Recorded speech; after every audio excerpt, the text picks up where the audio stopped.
కలిసి పోటీ చేసి 2019లోనే రేవంత్ ని సీఎం చేయనున్నారు.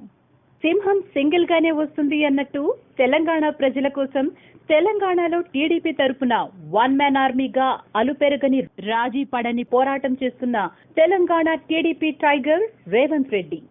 తెలంగాణలో టీడీపీ కార్యకర్తలు ఆయనని పులిబిడ్డ అని పిలుచుకుంటారు. మాటల్లో పదును, చేతల్లో వాడి, అన్నా అంటే నేనున్నా అంటూ వచ్చే తెగింపు, అంతకు మించి ఆలోచన, తెలివితేటలు, తను నమ్మిన సిద్ధాంతంపై నిలబడే తత్వం, వీటన్నిటినీ మించి మాస్ ఫాలోయింగ్ రేవంత్ రెడ్డికి ఉన్న వరం. ఆయన మాట్లాడుతుంటే తలపండిన నాయకులు సైతం తలలు పట్టుకోవాల్సిందే. అసలు రేవంత్ రెడ్డి రాజకీయ ప్రస్థానం గురించి చెప్పాలంటే 1969 నవంబర్ 8న మహబూబ్ నగర్ జిల్లాలోని వనగూరులో జన్మించిన ఇనుమల రేవంత్ రెడ్డిలో చిన్ననాటి నుండే నాయకత్వ లక్షణాలున్నాయి. అందుకే విద్యార్థి దశలోనే ఏబీవీపీలో విద్యార్థి నాయకుడిగా ఎదిగారు. ఆ తర్వాత ఆర్ఎస్ఎస్ విధి విధానాలకు ఆకర్షితులై ఇప్పటి తెలంగాణ బీజేపీ నాయకుడైన కిషన్ రెడ్డి లాంటి వారితో కలిసి తన రాజకీయ ప్రస్థానాన్ని అనుకోకుండానే మొదలుపెట్టారు. ఆర్ట్స్ లో పట్టభద్రుడైన రేవంత్ రెడ్డిది ప్రేమ వివాహం. కేంద్ర మాజీ మంత్రి, కాంగ్రెస్ పార్టీ సీనియర్ లీడర్ అయిన జైపాల్ రెడ్డి తమ్ముడు కూతురు గీతని ఆయన ప్రేమించి పెళ్లి చేసుకున్నారు. వాళ్లకు నిమిష అని ఒక్కగానొక్క కూతురుంది. ఆమెకు 2015 డిసెంబర్లో వివాహం చేశారు. అయితే రేవంత్ రెడ్డి మొదట్లో జైపాల్తో ఉన్న బంధుత్వాన్ని ఆసరాగా తీసుకొని రాజకీయాల్లోకి నేరుగా అరంగేట్రం చేసే అవకాశం ఉన్నా ఆయన ఎప్పుడూ ఆ దిశగా ఆలోచించలేదు. అప్పటి వరకు తన మిత్రులతో కలిసి ప్రజాహిత సేవా కార్యక్రమాల్లో పాల్గొంటున్న రేవంత్ రెడ్డి ఆ తర్వాత రాజకీయాల్లోకి రావాలి అని నిర్ణయించుకున్నారు. కానీ రేవంత్ రెడ్డి గారిది ఆర్థికంగా అంత బలమైన నేపథ్యం కాదు. తన కుటుంబ అవసరాల కోసం ఆయన ఒక ఉపాధి వెతుక్కోక తప్పలేదు. చిన్నతనం నుండి ఫైన్ ఆర్ట్స్ లో మంచి టాలెంట్ ఉన్న రేవంత్ రెడ్డి అతి సాధారణ పెయింటర్లా తన జీవితాన్ని ప్రారంభించారు. అలా పెయింటర్ నుండి ప్రింటింగ్ ప్రెస్ పెట్టే స్టేజ్ కి ఎదిగి ఆ తర్వాత యాడ్ ఏజెన్సీని స్థాపించి ఆర్థికంగా తన కుటుంబానికి ఒక భరోసాని కల్పించారు. ఆ తర్వాత ఆయన పూర్తి స్థాయిలో రాజకీయాల వైపు ఆకర్షితులయ్యారు. ఆ తర్వాత తెలంగాణ రాష్ట్రంలో ఉన్న ప్రత్యేక పరిస్థితుల దృష్ట్యా 2003లో 1,00,000 మంది ప్రజా సమూహం మధ్య రేవంత్ రెడ్డి గారు కేసీఆర్ సమక్షంలో టీఆర్ఎస్ లో చేరారు. అయితే 2004లో వచ్చిన ఎన్నికల్లో కల్వకుర్తి నుండి పార్టీ టికెట్ ఆశించిన రేవంత్ రెడ్డికి కేసీఆర్ మొండిచేయి చూపించారు. మొదటి నుంచి టికెట్ తనకే ఇస్తాను అని చెప్పి చివరి క్షణంలో తనని పక్కన పెట్టడం రేవంత్ రెడ్డికి నచ్చలేదు.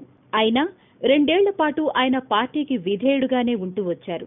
అయితే 2006లో వచ్చిన జెడ్పీటీసీ ఎన్నికల్లో కూడా మహబూబ్ నగర్ జిల్లా నుండి తనకి ప్రాతినిధ్యం లభించకపోవడం రేవంత్ రెడ్డిని తీవ్రంగా కలిచివేసింది. దాంతో టీఆర్ఎస్ నుంచి బయటకు వచ్చి మహబూబ్ నగర్ జిల్లాలోని మిర్చిల్ మండలం నుండి ఇండిపెండెంట్ గా పోటీ చేసి ఘన విజయం సాధించారు. ఇక 2007 మహబూబ్ నగర్ జిల్లా స్థానిక సంస్థల ఎన్నికల్లో ఇండిపెండెంట్ అభ్యర్థిగా బరిలో దిగారు. ఆ ఎన్నికల్లో రాజకీయ పరిశీలకుల అంచనాలను తలకిందులు చేస్తూ రేవంత్ రెడ్డి ఎమ్మెల్సీగా భారీ మెజారిటీతో విజయం సాధించారు. ఆ తరువాత రాష్ట్ర స్థాయికి ఎదగాలంటే ఒక రాజకీయ పార్టీ వేదిక కూడా కావాలి అని గ్రహించారు రేవంత్ రెడ్డి. అప్పట్లో అధికార కాంగ్రెస్ ఆయనను ప్రలోభ పెట్టినా, ఒత్తిడి తెచ్చినా తలొగ్గకుండా తన భావజాలానికి దగ్గరగా ఉండే తెలుగుదేశంలో చేరారు. ఎమ్మెల్సీగా కొనసాగుతున్న తరుణంలో అప్పటి ప్రభుత్వానికి సంబంధించిన ఎన్నో అవకతవకలు, అక్రమాలపై ఆధారాలను సంపాదించి వాటిని మండలిలో బయటపెట్టి అక్రమార్కుల గుండెల్లో రైళ్లు పరిగెత్తించారు రేవంత్ రెడ్డి. ఇక 2009లో సాధారణ ఎన్నికల్లో ఎమ్మెల్యేగా గెలిచి అసెంబ్లీలోనూ తన సత్తా చాటాలి అని నిర్ణయించుకున్నారు రేవంత్ రెడ్డి గారు. ఆ ఎన్నికల్లో తను కోరుకుని ఉంటే తన సొంత నియోజకవర్గమైన కల్వకుర్తి అసెంబ్లీ నియోజకవర్గం టికెట్ దక్కి ఉండేది. కానీ తను ఎమ్మెల్యేగా పోటీ చేయవలసిన నియోజకవర్గాన్ని ఎంచుకోవడంలోనూ రేవంత్ తన విలక్షణ శైలిని చాటుకున్నారు. అప్పట్లో సాధారణ నాయకులు ఎవరు కనీసం కన్నెత్తి చూడడానికి భయపడే కొడంగల్ నియోజకవర్గాన్ని ఆయన ఎంచుకున్నారు. అప్పటికి కొడంగల్ ఒక దొర ఏలుతున్నాడు. 1, 2 కాదు, ఏకంగా 6 సార్లు అక్కడ ఆయనే ఎమ్మెల్యేగా ఉన్నారు. అయినా రేవంత్ రెడ్డి ఏమాత్రం భయపడలేదు, వెనకడుగు వేయలేదు. ఆయన ఆత్మవిశ్వాసం ఏమాత్రం చెక్కు చెదరలేదు. కొడంగల్ ప్రజలు కూడా ఆ ఎన్నికల్లో రేవంత్ కే పట్టం కట్టారు. ఈ విధంగా రేవంత్ రెడ్డి 2009 నాటికి ఎమ్మెల్యేగా ఎదిగారు. ఒకవైపు తను రాష్ట్ర స్థాయి నాయకుడిగా ఎదుగుతూనే తన నియోజకవర్గమైన కొడంగల్ ప్రజల బాధల్లో కష్టాల్లో ఆయన తోడు నీడగా ఉంటూ వచ్చారు. అదే సమయంలో అధికార పక్షంగా ఉన్న కాంగ్రెస్ పై అలుపెరగని పోరాటం చేస్తున్న చంద్రబాబుకి సభలో రేవంత్ రెడ్డి అనే అస్త్రం దొరకడంతో టీడీపీ క్యాడర్ కి కొండంత ధైర్యం వచ్చింది. పదునైన మాటలతో సూటిగా రేవంత్ సంధించే బాణం లాంటి ప్రశ్నలకి సమాధానం చెప్పలేక అప్పటి అధికార పక్షం మెడలు వంచిన సందర్భాలు అనేకం. పొగాకు పంటలకు రుణాలు ఇవ్వద్దు రాష్ట్ర బ్యాంకర్లకు ముఖ్యమంత్రి గారు ఇచ్చిన సూచన అధ్యక్ష. ఏ విధంగా అయితే ప్రభుత్వం రైతుల గురించి చెప్పుకుంటుందో ఈ రకంగా ముఖ్యమంత్రి గారే ఆదేశాలు ఇచ్చి ముఖ్యమంత్రి గారే ఈ విధంగా మాట్లాడుతుంటే ఈ రాష్ట్ర ప్రజలు కాంగ్రెస్ పార్టీ రైతు సంక్షేమ ప్రభుత్వమా పల్లె ప్రజలకు వ్యతిరేక ప్రభుత్వం ఒక్కసారి మాత్రం ఆలోచన చేయమని చెప్తున్నా అధ్యక్ష. ఇప్పుడు కూడా అసెంబ్లీలో టీఆర్ఎస్ నాయకుల్ని తన మాటల తూటాలతో ముచ్చెమటలు పట్టిస్తున్నారు. రేవంత్ రెడ్డి అసెంబ్లీలో లేచి నిలబడితే టీఆర్ఎస్ నాయకుల మొహంలో ఇరిటేషన్ కనబడుతుంది. ఇక మాట్లాడడం మొదలుపెట్టాక వాళ్ల బీపీలు పెరిగిపోతుంటాయి. అసెంబ్లీలో రేవంత్ దూకుణ్ణి ఎదుర్కోలేక అధికార పక్షం అనేకసార్లు సస్పెన్షన్ వేటు వేసింది. కానీ తిరిగి మళ్లీ సభలోకి వచ్చిన ప్రతిసారి రేవంత్ది అదే దూకుడు. సంద్రం నుండి తీరం మీదకి దూసుకువచ్చిన తుఫాను ఏ ఊరిని అతలాకుతలం చేస్తుందో తెలియని చందాన సభలోకి వచ్చిన రేవంత్ ఏ రోజు ఏ నాయకుడి అవినీతిపై విరుచుకు పడతారో తెలియక నేతలు అల్లాడిపోయిన సందర్భాలు కూడా అనేకం ఉన్నాయి. ప్రజలకు ప్రభుత్వం ఇచ్చిన హామీని ప్రధానంగా కల్వకుంట్ల చంద్రశేఖరరావు గారి పట్ల విశ్వాసాన్ని కలిగించే విధంగా ప్రజలకు వారు ఏం చెప్పినరో ఆ అంశాలనే ఇక్కడ ప్రస్తావిస్తున్నా. మంత్రి గారికి అది వినడం ఇష్టం లేకపోతే మేనిఫెస్టోని పక్కన పెడుతున్న అధ్యక్ష, మిగతా విషయాలలో లోతుకొస్తున్న అధ్యక్ష. ఈ రోజు రాష్ట్రంలో కరువు విలయతాండవం చేస్తుంది. మేము మొదటి నుంచి రైతులు చనిపోతున్న గ్రామాల వారిగా రాష్ట్ర ప్రభుత్వానికి ప్రతి సందర్భంలో రాష్ట్ర ప్రభుత్వం దృష్టికి తీసుకొచ్చే ప్రయత్నం చేసినాము. ఇవాళ ఈ కరువు వల్ల పశువులను మండికి అమ్ముకోవడమే కాకుండా రైతులు ఆత్మహత్య చేసుకుంటున్నారు. 1983 నుంచి ఒకవేళ 35 సంవత్సరాల చరిత్రను తీసుకుంటే పెద్దలు చంద్రశేఖరరావు గారు, పెద్దలు పోచారం శ్రీనివాసరెడ్డి గారు, పెద్దలు కడియం శ్రీహరి గారు, పెద్దలు తుమ్మల నాగేశ్వరరావు గారు, పెద్దలు శ్రీనివాస్ యాదవ్ గారు, వీళ్ళందరూ అధికారం చెలాయించి చావులకంత కారణం వాళ్ళే కదా అధ్యక్ష. ఆనాడు చావులకు బాధ్యత ఉన్నవాళ్ళు, ఆనాడు అధికారంలో మంత్రులుగా ఉన్నవాళ్ళు, ఆనాడు అదే వస్తున్నాను సార్, నో ఆనాడు అధికారంలో ఉన్న పాలకులే కారణమైతే ఆనాటి పాలకుల భాగస్వాములు గల హామీ నిజాం షుగర్స్ను రాష్ట్ర ప్రభుత్వం చేపట్టి ఖచ్చితంగా నిజాం షుగర్ను తిరిగి ప్రారంభిస్తామని చెప్పినారు. 22 నెలలైంది ప్రభుత్వం వచ్చి ఇంతవరకు నిజాం షుగర్స్ తెరిపించలేదు. దీనికి ప్రధానంగా పోచారం శ్రీనివాసరెడ్డి గారి బాధ్యులు. ఈనాడు నిజాం షుగర్ మూతకు కొన్ని వేల మంది రైతులు దెబ్బతినడానికి కారణం ఈ రాష్ట్ర ప్రభుత్వం, పోచారం శ్రీనివాసరెడ్డి గారే ప్రత్యక్షంగా బాధ్యులు. ఈ రోజు నిజాం షుగర్స్ ను ఎప్పట్లోగా తెరిపిస్తారో ఆ రైతాంగం వ్యక్తిగత దూషణకు దూరంగా ఉంటూ కేవలం అధికార పక్షం విధి విధానాలను ఎండగడుతూ వచ్చిన రేవంత్ రెడ్డికి చంద్రబాబు పార్టీలో సముచిత స్థానం కల్పించారు. దాంతో రేవంత్ రెడ్డికి ఒక కొడంగల్ నియోజకవర్గంలోనే కాకుండా రాష్ట్ర స్థాయిలో ఎంతో మంది అభిమానులు పుట్టుకొచ్చారు. ఇక తన సొంత నియోజకవర్గంలో అయితే రేవంత్ రెడ్డికి ఎదురే లేకుండా పోయింది. అప్పటి వరకు అభివృద్ధికి నోచుకోని కొడంగల్ నియోజకవర్గ ప్రజల బ్రతుకులను అభివృద్ధి పథంలోకి తీసుకెళ్లిన ఘనత రేవంత్ రెడ్డికే దక్కుతుంది. అందుకే 2014లో అదే నియోజకవర్గం నుండి ఆయన మళ్లీ ఎమ్మెల్యేగా ఎన్నికయ్యారు. ఒకవైపు కొడంగల్ ఎమ్మెల్యేగా తన బాధ్యతలను సమర్థవంతంగా నిర్వహిస్తూనే మరోవైపు కష్టాల కడలిలో ఉన్న Telangana Telugu Desam party working president గా కీలక బాధ్యతలను కూడా తనదైన శైలిలో నిర్వహిస్తున్నారు రేవంత్ రెడ్డి. రాష్ట్ర విభజన తరువాత తెలంగాణలో వార్ వన్ సైడ్ అయిపోయింది.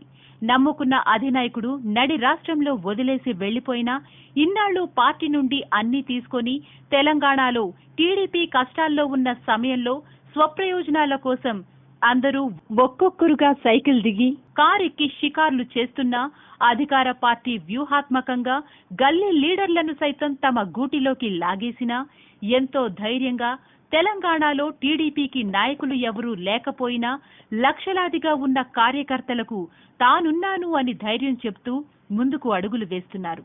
తెలంగాణలో తెలుగుదేశం పార్టీకి బలమైన కార్యకర్తలున్నారు. నాయకులు పార్టీలు మారినా కార్యకర్తలు మాత్రం టీడీపీతోనే ఉన్నారు. తెలంగాణలో ప్రస్తుతం కేసీఆర్ చెప్పిందే వేదం.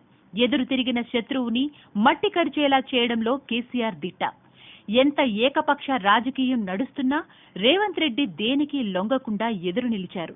అందుకే శత్రువు పన్నిన కుట్రలో చిక్కి రాజకీయ వైకుంఠపాళిలో ఓటుకు నోటు అనే సర్పం అమాంతం మింగేసినా గురిపెట్టి మరీ బాణాలు విసురుతున్న శత్రువు పార్టీకి మీసం మెలివేసి మరీ సవాల్ విసిరారు. అయితే ఓటుకు నోటు కేసు తర్వాత రేవంత్ సైలెంట్ గా ఉంటారు అని అధికార పార్టీ భావించింది. కానీ బెయిల్పై బయటకొచ్చి భారీ ర్యాలీ నిర్వహించి అప్పుడు మాట్లాడిన తీరు చూసి వారికి ఆశ్చర్యం వేసింది. మీసం మెలేసి తొడగొట్టి మరీ కేసీఆర్ ని గద్దె దింపుతాను అని సవాల్ చేశారు.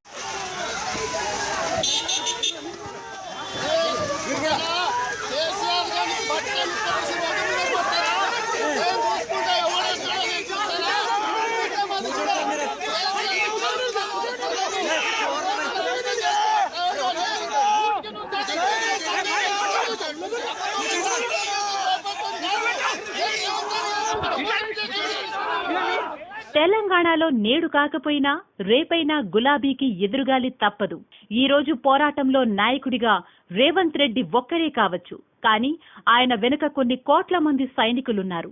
మిగతా రాజకీయ నాయకులు రేవంత్ రెడ్డి చేస్తున్న పోరాటం వేరు. ఇది పదవుల కోసం సాగే పోరాటం కాదు, ఆత్మస్థైర్యానికి ఆత్మ గౌరవానికి సంబంధించిన పోరాటం. ఎంతో మంది ఎన్నోసార్లు పదవులు డబ్బు ఎరచూపినా కేసుల పేరుతో భయపెట్టినా లొంగని కరుడుగట్టిన తెలుగుదేశం నాయకుడు రేవంత్ రెడ్డి. తన భుజాన పసుపు జెండా ఉన్నంతకాలం ఒకరి ముందు మెడ వంచే ప్రసక్తి లేదు అంటూ వన్ మ్యాన్ ఆర్మీగా ముందుకు సాగిపోతున్నారు. గులాబీకి ముళ్లుంటాయని భయపడకుండా దాన్ని తుంచి తీరతాను అని అలుపెరగని పోరాటం చేస్తున్నారు రేవంత్ రెడ్డి. అయితే ఇంకో ఆసక్తికరమైన విషయం ఏంటంటే తెలంగాణలో రేవంత్ రెడ్డి అతి తక్కువ కాలంలోనే ముఖ్యమంత్రి అయ్యే అవకాశం ఉంది. అదెలా అంటారా? తెలంగాణలో ఆల్రెడీ కేసీఆర్ పై తెలంగాణ ప్రభుత్వంపై వ్యతిరేకత మొదలైంది. ప్రభుత్వం ఎంతో గొప్పగా పథకాలు అమలవుతున్నాయి అని చెప్తున్నా డబుల్ బెడ్రూమ్ ఇళ్లు, పెన్షన్స్, కళ్యాణ లక్ష్మితో పాటు ప్రతి ఇంటికి నీళ్లు, ఇలా ఎన్నో పథకాలు ఇంకా చాలా వర్గాల ప్రజలకు అందట్లేదు. దానికి తోడు వామపక్షాలైన సిపిఐ, సిపిఎం కూడా కేసీఆర్ కి వ్యతిరేకంగా టీడీపీతో కలిసి అనేక పోరాటాలు చేస్తున్నాయి. అయితే వారు పాదయాత్ర ప్రకటించిన మరుక్షణమే ముఖ్యమంత్రి గారు సిపిఎం పార్టీ తెలంగాణలో ఎట్లా పాదయాత్ర చేస్తుంది, మొదట వాళ్ళు క్షమాపణ చెప్పి ప్రజల మధ్యలోకి రావాలన్నారు. నేను ఈ సందర్భంగా ముఖ్యమంత్రి గారిని అడుగుతున్నా, అయ్యా సిపిఎం పార్టీతో 2009లో మహాకూటమి కట్టి ఎన్నికలలో పోటీ చేసినప్పుడు సిపిఎం పార్టీ వైఖరేందో, తమ్మినేని వీరభద్రం గారి విధానం ఏందో ఆనాడు మీకు తెలియదా అని చెప్పి నేను ఈనాడు ముఖ్యమంత్రి గారిని అడుగుతున్నా. ఆనాడు స్పష్టంగా సిపిఎం విధానంలో ఎన్నడూ మార్పు లేదు. 2001లో నువ్వు ఉద్యమం చేసినప్పుడు గాని, 69లో ఉద్యమం జరిగినప్పుడు గాని, 2009లో నువ్వు కూటమి కట్టినప్పుడు గాని ఎన్నడూ వాళ్ళ పార్టీ వైఖరిలో మార్పు లేదు. ఇక ప్రొఫెసర్ కోదండరాం, గద్దర్లు నిత్యం కేసీఆర్ ప్రభుత్వ వైఫల్యాలపై అనేక సభల్లో బహిరంగంగానే విమర్శిస్తున్నారు. ఇక 1,00,000 ఉద్యోగాలు, స్టూడెంట్స్ వ్యతిరేకత, వీటన్నిటికీ తోడు దక్షిణాది తెలంగాణలో ఎలాగైనా పాగా వేయాలి అని అన్ని వ్యూహాలు రచిస్తున్నారు మోడీ. కానీ తెలంగాణలో బీజేపీ బలంగా లేదు. సో 2019లో తెలంగాణలోనూ బీజేపీ, టీడీపీ మిత్రపక్షాలుగా సిపిఐ, సిపిఎం, గద్దర్, కోదండరాం ఇలా అందరూ కలిసి తెలంగాణలో ఎలక్షన్స్ కి వెళ్లాలి అని భావిస్తున్నట్టు, వారికి పవన్ కళ్యాణ్ కూడా తెలంగాణలో సపోర్ట్ చేసేలా తెర వెనుక పావులు కదుపుతున్నారు అని విశ్వసనీయ వర్గాల సమాచారం. వీళ్లందరూ కలిసి పోటీ చేసి 2019లోనే కేసీఆర్ ని గద్దె దింపాలి అని కేంద్ర పెద్దలు కూడా వ్యూహాలు రచిస్తున్నారు. అయితే గెలిచిన తర్వాత రేవంత్ రెడ్డికే ముఖ్యమంత్రి అవకాశం ఇవ్వాలి అని టీడీపీ, బీజేపీ పెద్దలు భావిస్తున్నారట. ఏది ఏమైనా అరచేతిని అడ్డం పెట్టి సూర్యుణ్ణి ఆపలేరు. అయితే కష్టకాలంలో పార్టీకి అండగా ఉంటూ కార్యకర్తల్లో ధైర్యం నింపుతూ టార్గెట్లో ఏమాత్రం తగ్గకుండా ముందుకు నడుస్తున్న రేవంత్ రెడ్డి గారిని నిజంగా మెచ్చుకోవాలి. స్వప్రయోజనాల కోసం పార్టీలు మారే ఎందరో నాయకులకు ఆయన క్రమశిక్షణ ఒక లెసన్ లాంటిది. అలాగే రేవంత్ రెడ్డి గారి ధైర్య సాహసాలు, శత్రువు ఎంతటి వాడైనా ఎదురెళ్లి పోరాడే నైజం ఎందరో యువతకి స్ఫూర్తి. Hi, today tomorrow YouTube channel చూడండి, సబ్స్క్రైబ్ అవ్వండి, లైక్ చేయండి, షేర్ చేయండి, నచ్చితే కామెంట్ కూడా చేయండి.